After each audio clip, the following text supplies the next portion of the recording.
ये है अभिषेक उर्फ छोटू उर्फ बाबा उर्फ दादा। कॉलेज का दोस्त है एंड कॉलेज के बाद मैं इसका रूममेट। लड़का बहुत ही होनहार है बट हर घर की तरह ये भी शादी को लेकर परेशान था।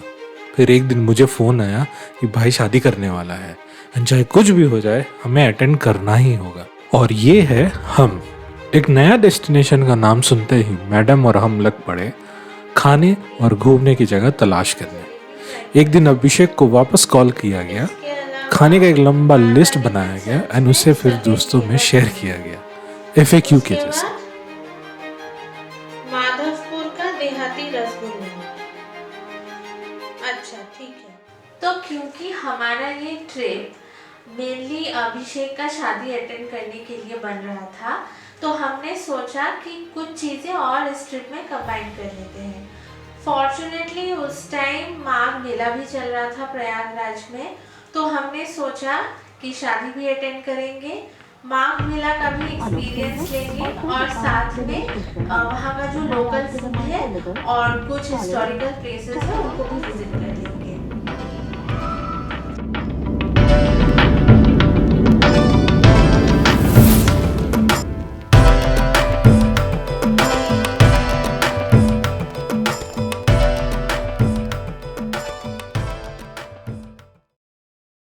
दूसरे दिन की शुरुआत हम लोगों ने नेत्रम में बहुत ही सुंदर एक ब्रेकफास्ट करके किया, पूरी सब्जी और चटनी। फिर वहाँ से हम लोग चले गए खुशरो बाग। खुशरो बाग में एंट्री फ्री है और यहाँ पे ये बहुत बड़ा एक कंपाउंड है जिसके अंदर 4 प्रमुख टूम्स है और बाकी जगह को स्केपिंग करके बहुत सुंदर गार्डन बनाया गया है। तो आप जब एंट्री करोगे तो आपको बहुत अच्छा एक वॉल पेंटिंग देखने को मिलेगा जिसे एक नया लुक दिया गया है और एक जगह पे खुशरो बाग का हिस्ट्री मिलेगा। इसमें सारे टूम्स के बारे में थोड़ा थोड़ा करके इंफॉर्मेशन दिया हुआ है जिससे आपको इस जगह के बारे में थोड़ा समझने में आसानी होगा। अब बाग है तो ऑब्वियसली फूल और फल तो होंगे, तो यहाँ बहुत सारे जगह पे विभिन्न प्रकार के फूल से सजाया गया है, बहुत अच्छे से स्केपिंग किया हुआ है और यहाँ प्लांट्स भी मिलते हैं जैसे कि अमरूद के बाग है, आम के बाग है, लीची है, आंवला है, ये सारे यहाँ पे बगीचे मिलते हैं। और यहाँ पे जो इलाहाबादी सेविया अमरूद है उसके भी यहाँ पे पेड़ है।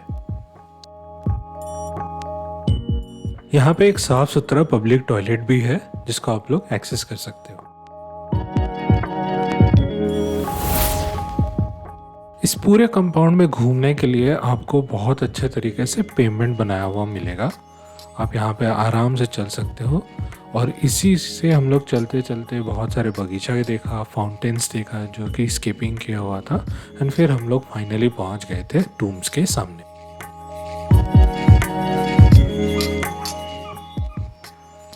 तो लीजिए हम लोग अब पहुँच गए हैं टूम्स के सामने में। इसके बारे में हम लोग थोड़ा और डिटेल में जानते हैं। अच्छा, यहाँ टोटल 4 मकबरे हैं। Tomb of Bibi Tamlan, tomb of Shah Begum, tomb of Nisar Begum या Nithar Begum and tomb of Sultan Khusro. Khusro Bagh को जहांगीर ने अपने जीवन काल में प्रमोद और आनंद के लिए इस्तेमाल किया करते थे 1599 से 1605 CE तक। बाद में यही बाग उनके बड़े बेटे खुसरो के नाम अनुसार पड़ा। सारे मकबरे रेड सैंडस्टोन से बनाई गई है जो कि चुनार और शंकरगढ़ इलाके से लाई गई थी। ये मकबरे मुगल फ्यूनेररी आर्किटेक्चर के विकास को बेहद खूबसूरती से दर्शाती है। मकबरों के दीवारों पे बनी सुंदर चित्रकला और उनके छत पर की गई रंगीन नक्काशी देखने लायक है। बीबी तमन्नुन का मकबरा बाग के एक प्रांत में बनी है और इसके बारे में ASI के तरफ से भी ज्यादा जानकारी नहीं मिलती।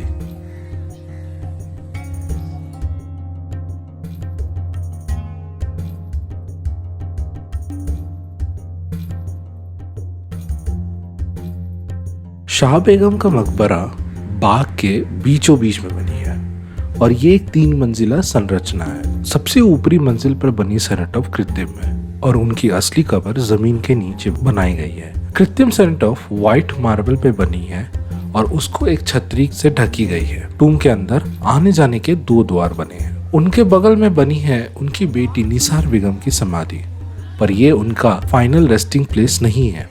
एक सिंबॉलिक मकबरा है जो द्वितकाल है। इसे खुद निसार बेगम ने पैट्रोनाइज किया था अपनी मौत के पहले।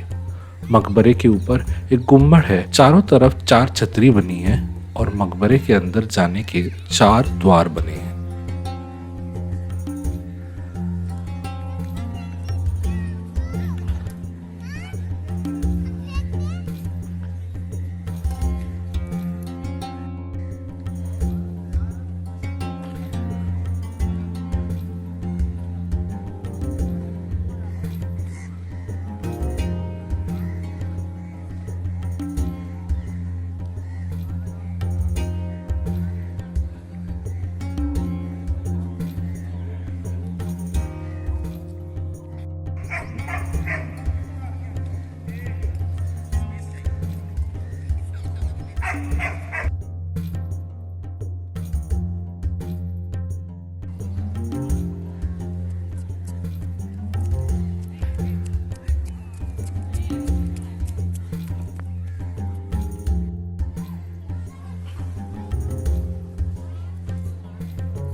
निसार बेगम और खुसरो मिर्जा के मकबरे के अंदर की नक्काशी तो और भी खूबसूरत है। लाइम प्लास्टर पे नेचुरल पेंट से बनी कई ज्योमेट्रिक पैटर्न्स, फूल और साइप्रस ट्रीज बने हैं। ये साइप्रस ट्रीज आपको कई मुगल मकबरों में देखने को मिलती है क्योंकि ये शोक का प्रतीक होता है। इन दोनों टूम्स के दीवारों पे आपको शहादा देखने को मिलेंगे, साथ ही है ऑर्नामेंटल पैटर्न्स और डिजाइन स्तंभ। इसके अलावा भी मुगल पीटा डूरा शैली के अर्ली पैटर्न्स भी आपको यहाँ देखने को मिलेंगे। है ना इंटरेस्टिंग, राइट?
खुसरो मिर्जा जो जहांगीर के सबसे बड़े बेटे थे, उनकी समाधि एक 9 ग्रिड पैटर्न में बनी है। ऐसा पैटर्न आपको दिल्ली में लोधी गार्डन के मकबरों में भी देखने को मिलेंगी। उनकी समाधि के साथ और 2 छोटे समाधि है जो शायद उनके बच्चों के होंगे। बाहर से यह मकबरा द्विताल लगता है, पर असल में ये एक मंजिला ही है।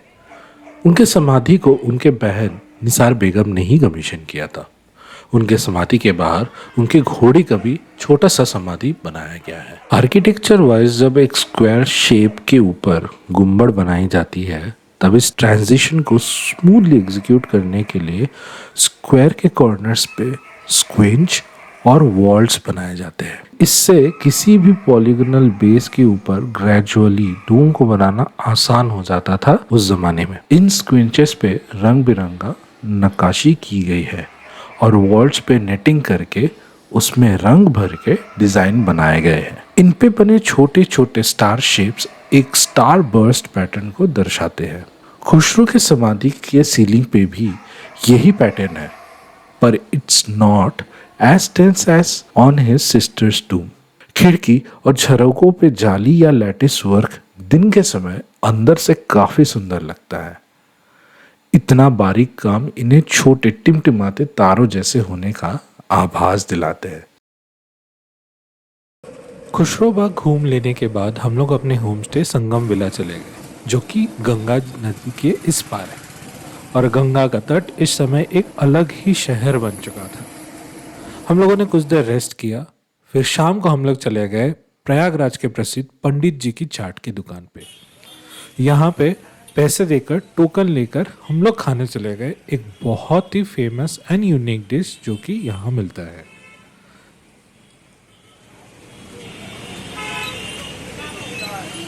अभिषेक वहाँ का लोकल है, इसलिए उसने हमें कई सारे अच्छे अच्छे खाने की जगह सजेस्ट किए थे। मोस्ट ऑफ द प्लेसेस जो उसने सजेस्ट किए थे वो कई सालों से एग्जिस्ट करते हैं और वो काफ़ी फेमस है वहाँ के। कुछ डिशेस ऐसे थे जो सिर्फ वहीं पे मिलते हैं। उनमें से एक है सकोड़ा, और जब हमने पहली बार सकोड़ा ट्राई किया तो हमें बहुत अच्छा लगा। जिनको सकोड़ा के बारे में नहीं पता, ये पालक से बनी हुई एक डम्पलिंग है जिसे एक बहुत ही स्पाइसी रस्से या तरी पे डुबोया जाता है और उसमें चटनी और सेव के साथ सर्व किया जाता है। ऐसा है। अभिषेक के बताए हुए इन्फॉर्मेशन से एक और जगह पे सकोड़ा मिलता है यादव जी की दुकान में, बट वहाँ पे सकोड़ा थोड़ा स्पाइसी होता है, इसलिए हम लोगों ने वो जगह को अवॉइड किया था। चाट वगैरह ट्राई करने के बाद हम लोग चले गए वापस घर और हम लोग तैयार हो गए एक ग्रैंड शादी के लिए। ऐसे वैसे किसी का शादी नहीं, अभिषेक की शादी थी यहाँ पे।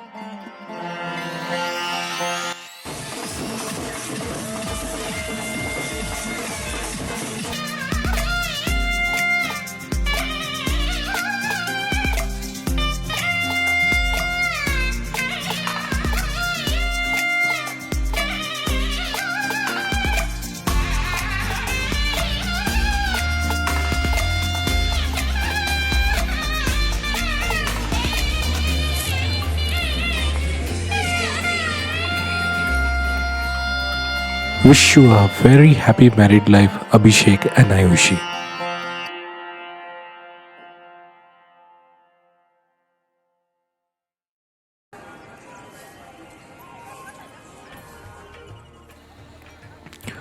सुबह हम लोग कुछ देर गंगा जी के यहाँ माघ मेला में बिताने का सोचा। इस चीज़ को एक्सपीरियंस करने का अनुभव हमारे साथ जिंदगी भर रहेगा। लोगों का अटूट आस्था और भक्ति को देखकर हमें पता चला कि कोविड जैसे मुश्किल दौर में भी एक इंसान का अपने ईश्वर के प्रति प्रेम कभी भी कम नहीं हुआ। गंगा के तट पर इस पूरे शहर को प्रशासन कुछ ही महीनों में बनाते हैं। Temporary bridge, road, light etcetera सबका व्यवस्था किया जाता है। माघ मेला के बाद इसे फिर से हटाया जाता है एंड इस पूरे इलाके को साफ किया जाता है।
गंगा जी के वहाँ पे कुछ देर समय बिताने के बाद हम लोग ब्रेकफास्ट की खोज पे निकल पड़े।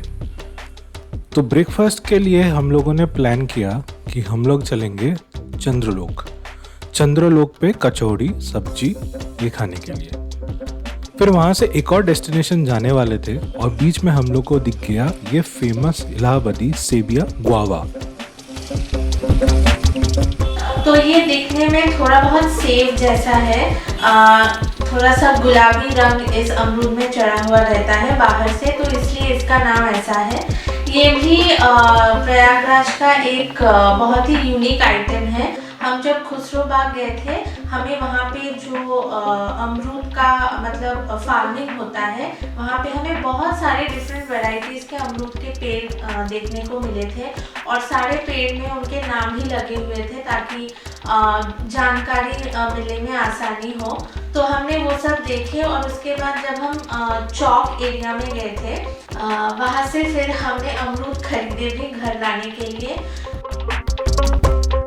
काली गाजर का हलवा, आई थिंक नॉर्थ इंडिया में और भी कई सारी जगह हैं जहाँ काली गाजर का हलवा मिलता होगा, बट ये हमारे लिए फर्स्ट एक्सपीरियंस था इन प्रयागराज।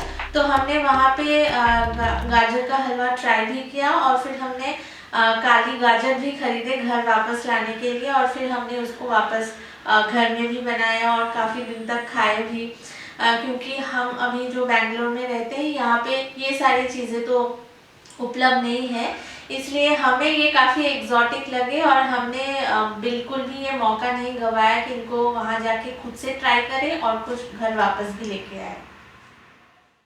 लोकनाथ चौक पर अब हम लोग पहुंच गए थे बहुत ही फेमस दुकान राजा राम लस्सी वाले के यहाँ पे। ये कई पीढ़ियों से चल रही है और यहाँ पे फ्रेश लस्सी बनाया जाता है जो कि बहुत ही फेमस है और उसे कुल्हड़ पे दिया जाता है। छोटी लस्सी का दाम 30 रुपये था और बड़ी लस्सी का दाम 60 रुपये। अगर आप छोटी लस्सी पी लिए तो एटलीस्ट 3-4 घंटे तक के लिए आपको भूख नहीं लगने वाला। मैंने तो लस्सी ट्राई नहीं किया, मैंने रबड़ी ट्राई किया।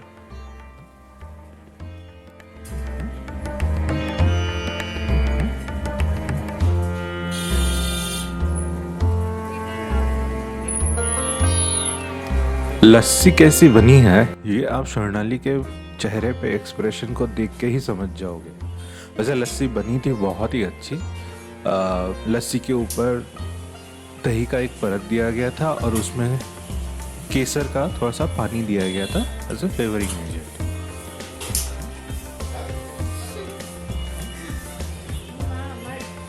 ऐसा खा रहा है। रबड़ी भी मुझे काफ़ी अच्छा लगा, उसमें भी केसर का टॉपिंग किया हुआ था। बट कुछ देर बाद दुकानदार ने कहा कि आप जलेबी के साथ ट्राई कीजिए, गर्मा गर्म जलेबी के साथ रबड़ी बहुत अच्छा लगेगा। तो हम लोग 1 प्लेट जलेबी लिए थे। But on a personal note हम लोगों को जलेबी उतना अच्छा नहीं लगा।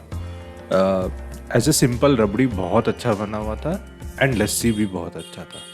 तो अगर आप यहाँ पे जाते हो तो लस्सी एंड रबड़ी ट्राई कर सकते हो।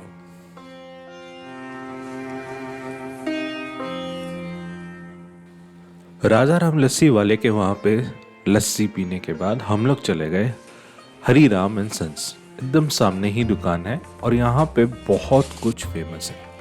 यहाँ पे कचौड़ी फेमस है, यहाँ पे समोसे फेमस है और यहाँ पे फेमस है काले चने। तो हम लोगों ने कुछ कुछ आइटम अपने घर के लिए पार्सल किया और यहाँ से बहुत ही फेमस मसाले हम लोगों ने अपने घर के लिए ले आए। ये मसाले का लिंक मैंने डिस्क्रिप्शन बॉक्स में भी दे दिया है और ये अमेज़ॉन में मिलता है।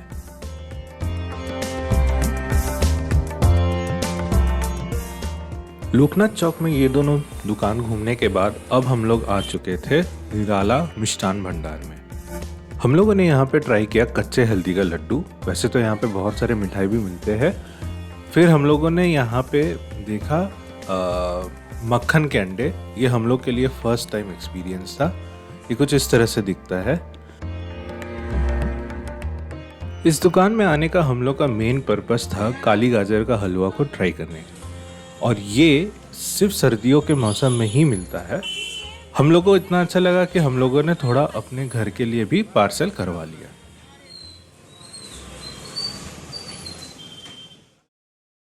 काली गाजर का हलवा। आई थिंक नॉर्थ इंडिया में और भी कई सारी जगह हैं जहाँ काली गाजर का हलवा मिलता होगा, बट ये हमारे लिए फर्स्ट एक्सपीरियंस था इन प्रयागराज। तो हमने वहाँ पे गाजर का हलवा ट्राई भी किया और फिर हमने काली गाजर भी खरीदे घर वापस लाने के लिए, और फिर हमने उसको वापस घर में भी बनाया और काफ़ी दिन तक खाए भी।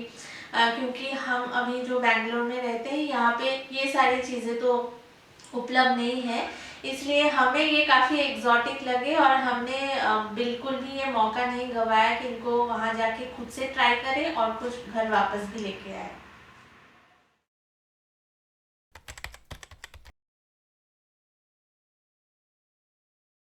तो प्रयागराज जाने से पहले जब मैं वहाँ का स्टे ऑप्शंस एक्सप्लोर कर रही थी, मैंने पहले सोचा था कि हम लोग चौक एरिया में रुकेंगे।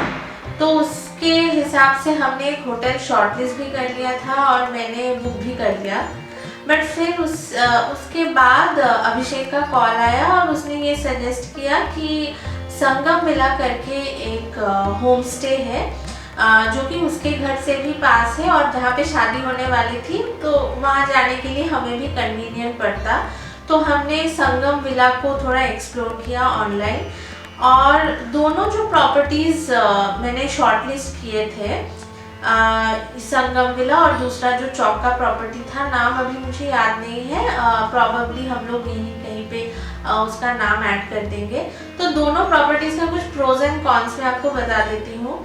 चौक एरिया में अगर आप होटल लेने का सोच रहे हैं तो वो एरिया थोड़ा सा चहल पहल भरा रहेगा, वो प्रॉपर मार्केट प्लेस है, इसलिए वहाँ आपको ऐसे शांत एनवायरनमेंट हमेशा शायद ना मिले। दूसरा है क्योंकि वो कमर्शियल प्रॉपर्टी रहेगा और मार्केट प्लेस के अंदर होने के कारण वो थोड़ा सा कमर्शियल टाइप का रहेगा। आपको शायद जो रूम्स मिले वो मतलब अमेनिटीज़ तो उनमें शायद अच्छी हो, बट वो आपको इतना एयरी शायद ना मिले। वहाँ के जो विंडोज़ हो वो थोड़ा ऐसे छोटे से जगह में जैसे होता है ना होटल्स, वैसे टाइप का आपको मिले, क्योंकि वो एक बहुत ही चौक एक काफ़ी पुराना एरिया है एंड आई एम एक्सपेक्टिंग कि वहाँ पे जो होटल्स होंगे वो एमिनिटीज़ के हिसाब से तो अच्छे होंगे, पर आपको उतना एयरी उतना स्पेशियस एक एनवायरनमेंट नहीं मिलेगा वहाँ रहने के लिए। ऑन द कॉन्ट्रेरी हम जो संगम विला में फाइनली रुके थे वो एक प्रॉपर घर था और उस घर के एकदम टॉप फ्लोर पे उन्होंने ऐसे 3-4 रूम्स बनाए हुए थे जो काफ़ी स्पेशियस थे, प्रॉपर घर में जैसे रूम्स होते हैं। बाथरूम भी काफ़ी स्पेशियस था और इन 3-4 रूम्स के साथ एक कॉमन सिटिंग एरिया कम डाइनिंग रूम था और ठीक सामने ही एक बहुत बड़ा छत था। तो अगर आप एक ऐसे ट्रैवलर हैं जिनको छत की रिक्वायरमेंट होगी, you might want to wash clothes, you want to dry them, और आपको एक ऐसे होमली एटमॉस्फेयर में रहना पसंद है, तो I think Sangam villa would be a better option. But Sangam villa का कॉन या नेगेटिव एस्पेक्ट ये है कि ये जो सारे टूरिस्ट लोकेशंस हैं या जो खाने की जगह है जनरली जो सब टूरिस्ट एक्सप्लोर करते हैं उससे थोड़ा सा दूर है। इनफैक्ट जो नदी है, गंगा नदी है, उसके ऊपर से जो ब्रिज निकलता है उसको क्रॉस करके आपको हर बार जाना पड़ेगा सारे लोकेशंस विजिट करने और फिर वापस आना पड़ेगा। ऑन द कॉन्ट्रेरी अगर आप मार्केट प्लेस में रुक रहे हैं everything will be very easily accessible. हम जो संगम विला में रुके थे, हमारा जो स्टे था काफ़ी अच्छा था। वहाँ के जो भैया सब देख रेख की जिम्मेदारी में थे वहाँ, शनि भैया, उन्होंने काफ़ी अच्छी खातिरदारी की हमारी, कोई भी प्रॉब्लम नहीं हुआ, तो we would definitely recommend it. इसके अलावा कुछ और अगर अच्छे स्टे के ऑप्शंस हमें मिलते हैं जिनके गूगल रिव्यूज़ अच्छे हैं तो वो भी हम लोग मेंशन कर देंगे। दूसरा जो मैं कहूँगी नेगेटिव एस्पेक्ट है संगम विला का, वो ये रहेगा कि ये स्टेशन और एयरपोर्ट दोनों से काफ़ी दूर है। बट क्योंकि ये एक प्रॉपर रेजिडेंशियल एरिया में स्थित है, आपको अगर शांत वातावरण में रहने का मन है तो ये होम स्टे आपके लिए बेस्ट ऑप्शन रहेगा। यहाँ मतलब आसपास सारे घर हैं, मेन रोड से ज़्यादा दूर भी नहीं है और एकदम पास में भी नहीं है, तो it's like the best option अगर आपको शांत वातावरण भी चाहिए but you also want easily accessibility to the main road.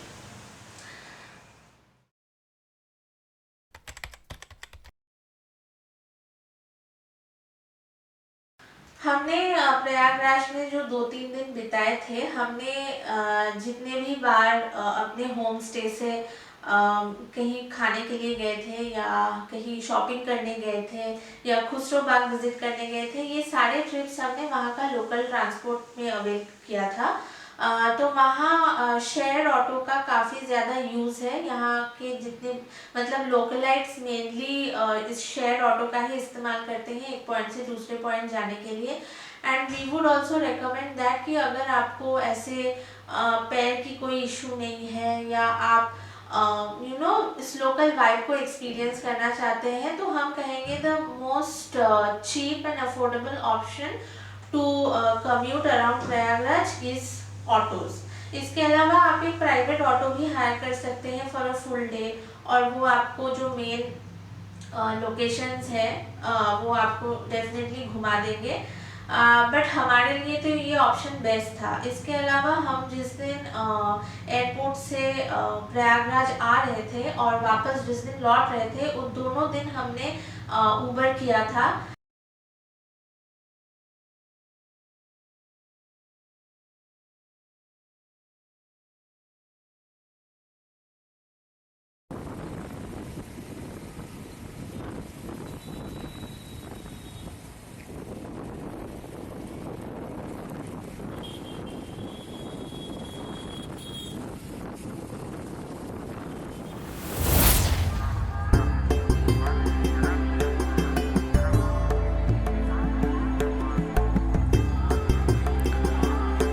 शाम को हम लोग एक बार फिर गंगा जी के तट पर गए। वहां देखा बहुत जन गंगा आरती कर रहे हैं।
आज हम लोग सब जानते हैं कि गंगा और यमुना नदी का क्या हाल है।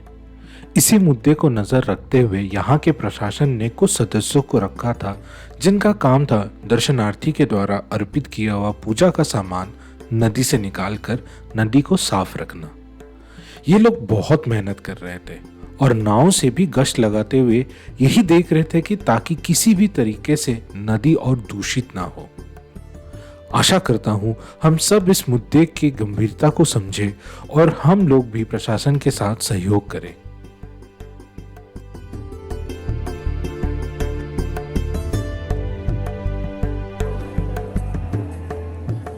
गंगा जी का आरती देख लेने के बाद हम लोग चले गए अपनी पेट पूजा करने।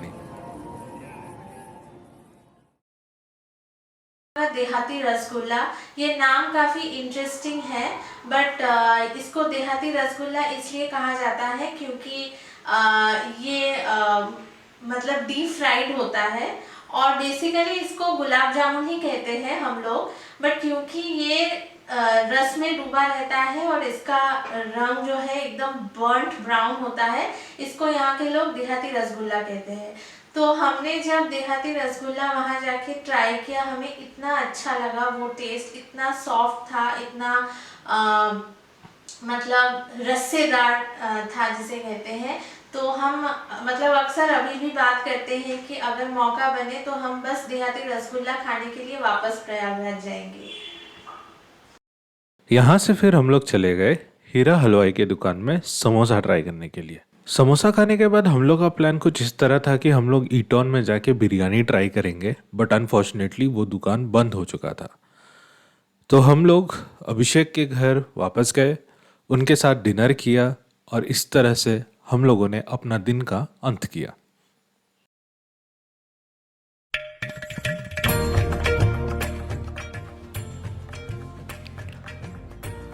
आज हम लोग को वापस बैंगलोर जाना था। जाने के पहले हम लोग एक बार फिर गंगा जी के पास आए और उनका आशीर्वाद लेकर चले गए, यही आशा में कि एक दिन फिर प्रयागराज के इस पावन क्षेत्र में वापस आएंगे। तब तक के लिए मेरे मित्र अभिषेक को ढेर सारी शुभकामनाएं और आप सबको गंगा जी का आशीर्वाद।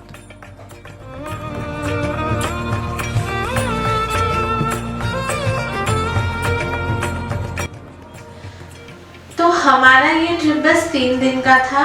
इनफैक्ट 3rd डे हम लोग की वापसी थी और क्योंकि शादी के बहुत सारे फंक्शंस अटेंड करने थे, हमने at the end of the trip बस खुसरो बाग विजिट किया था।